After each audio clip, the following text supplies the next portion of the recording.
నేడు ఎమ్మెల్యే గాంధీ ఇంటికి టీఆర్ఎస్ నేతలు సమావేశానికి వస్తారన్న నేపథ్యంలో వారికి మంగళహారతులతో స్వాగతం పలుకుతున్నారు. పాడి కౌశిక్ రెడ్డి ప్రాంతాల మధ్య విభేదాలను సృష్టిస్తున్నారు. మాజీ ముఖ్యమంత్రి కేసీఆర్ ఇక్కడ ప్రాంత విభేదాలు ఏమీ లేవని, ప్రతి ఒక్కరూ ఉండవచ్చని చెప్పారని, తమపైన పూల కుండీలు రాళ్లతో బీఆర్ఎస్ కార్యకర్తలే దాడి చేశారు. తమపై దాడి చేసిన విజువల్స్ తో సహా పోలీసులకు అందజేస్తే తమపై కేసు వేశారు. పాడి కౌశిక్ రెడ్డి నన్ను ఇంటికి ఆహ్వానించాడు కాబట్టి నేను వెళ్లాను. ఇక పోలీసులు కూడా పాడి కౌశిక్ రెడ్డికే బందోబస్తు ఏర్పాటు చేశారు. బీఆర్ఎస్ పార్టీకి గాంధీకి యుద్ధం కాదు, కౌశిక్ రెడ్డికి గాంధీకి మధ్య యుద్ధం. క్రమశిక్షణ లేని మనుషుల వల్లే పార్టీకి ఇబ్బందులు.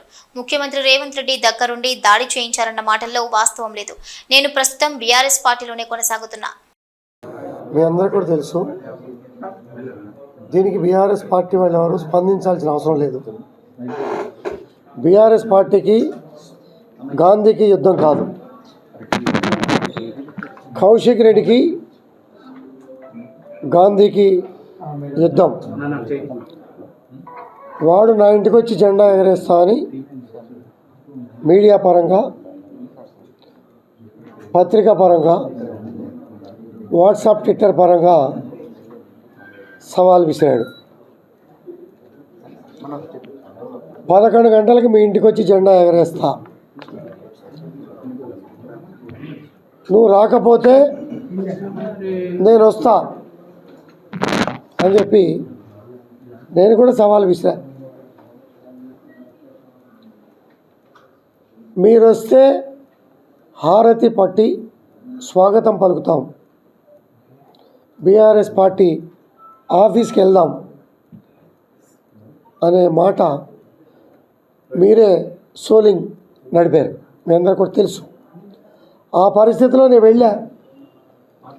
వెళితే 50 మంది పోలీసులను పెట్టుకొని రాళ్లతో, పూల కుండీలతో దాడి చేసినటువంటి సందర్భం మీ విజువల్స్ ద్వారానే పేపర్ డౌన్లోడ్ చేశా. ఆ విజువల్స్ ఇచ్చి కేసు పెడితే పోలీసులు కన్సిడర్ చేయలే. ఆ చీటర్ ఆహ్వానించి మా మీద కేసు పెడితే పలు సెక్షన్లు బుక్ చేసి మమ్మల్ని పోలీస్ స్టేషన్లో 6 గంటల పాటు, 15 గంటల పాటు ఉంచినటువంటి సందర్భం. పోలీస్ స్టేషన్ బెయిల్స్, మెజిస్ట్రేట్ దగ్గర బెయిల్స్ తెచ్చుకోవాల్సిన పరిస్థితి క్రియేట్ చేసినటువంటి సందర్భం. ఆ సందర్భంలో మాట్లాడుతూ కేసీఆర్ గారు ఎప్పుడు కూడా అన్నదమ్ములాగా కలిసి ఉండండి, ఎక్కడ ప్రాంతీయ విభేదాలు వద్దు,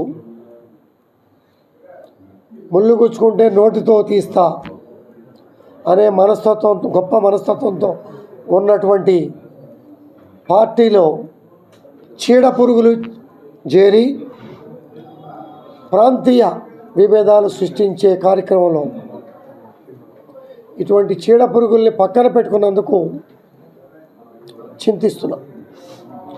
పార్టీలో చేర్చుకొని ఎమ్మెల్సీ ఇచ్చి, ఎమ్మెల్యే ఇచ్చి, పాపం ఈటెల రాజేంద్ర గారు 2 చోట్ల నిలబడితే కాన్సంట్రేషన్ చేయలేకపోవటం మూలాన ఎవరిని అడ్డం పెట్టుకొని వాడు గెలిచాడో అందరికీ కూడా తెలుసు. 10 నెలలు కాకముందే నీ పద్ధతి ఏంటి, క్రమశిక్షణ ఏంటి, నీ కాన్స్టిట్యున్సీ ప్రజలు, రాష్ట్ర ప్రజలు చూస్తున్నటువంటి పరిస్థితి కూడా చూస్తాను. ఉదాహరణకి నిన్నే పోలీసు వాళ్ళని తోసి పోలీస్ డీసీపీ స్థాయి అధికారులనే గల్లాపట్టుకునే పరిస్థితిలో హరీష్ రావు గారు లాంటి వాళ్ళే వెనక్క లాగి తోసినటువంటి సందర్భం కూడా మీరు చూశారు.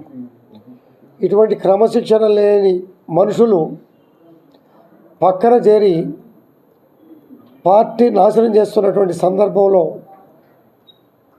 పార్టీ విభేదాలు సృష్టించే కార్యక్రమంలో, ప్రాంతీయ విభేదాలు సృష్టించే కార్యక్రమంలో నాకు తెలిసి కేసీఆర్ గారు, నా సహచర శాసనసభ్యులు స్పందిస్తారని భావిస్తూ ఉన్నా. ఖచ్చితంగా భావిస్తారు, స్పందిస్తారు. స్పందించిన పక్షంలో నేను స్పందిస్తాను. అంటే నిన్న మీరు పోయి దాడి చేసిన వెనుక అటు సీఎం రేవంత్ రెడ్డి ప్రోద్బలంతో మీరు చేశారని వాళ్ళు ఆరోపిస్తున్నారు. రేవంత్ రెడ్డి గారు ఎక్కడున్నారు? ఆయన ఆ సూచనలు ఆదేశాల మేరకు మీరు చేశారు. నా ఫోన్ ఇస్తా, ఒక్క కాల్ చూపిస్తారా?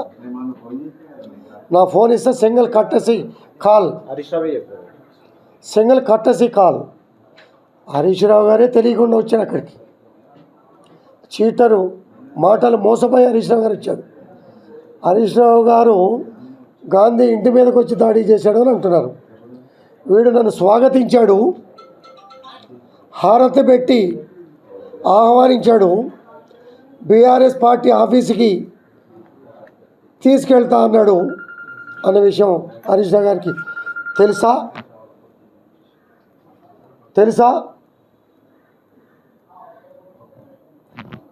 అనేది వారు కూడా తెలుసుకుంటే బాగుంటుంది అనేది నా అభిప్రాయం. సరే, ఇప్పుడు మీరు ప్రతిపక్షంలో ఉన్నారనేటువంటిది ఒకటి ప్రకటించారు. అయితే రాయి ఎవరి చేతిలో ఉంది? ఎవరు కొడుతున్నారు? రాత్తో ఎవరు కొడుతున్నారో చూడండి.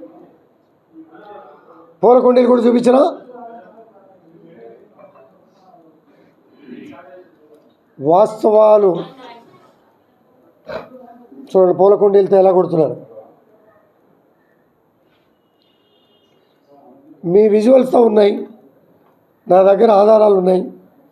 వాళ్ళు కేసు పెడితే, ఒక ఫేక్ కేసు పెడితే తీసుకున్నారు.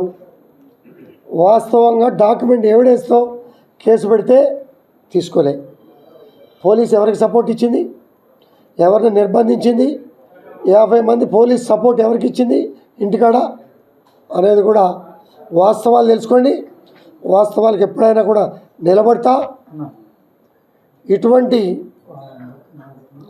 అనైతిక శక్తులని 10 సంవత్సరాలు డిసిప్లైన్గా కేసీఆర్ గారు ముఖ్యమంత్రిగా, గౌరవ శాసనసభ్యుడిగా గౌరవంగా నడిపా.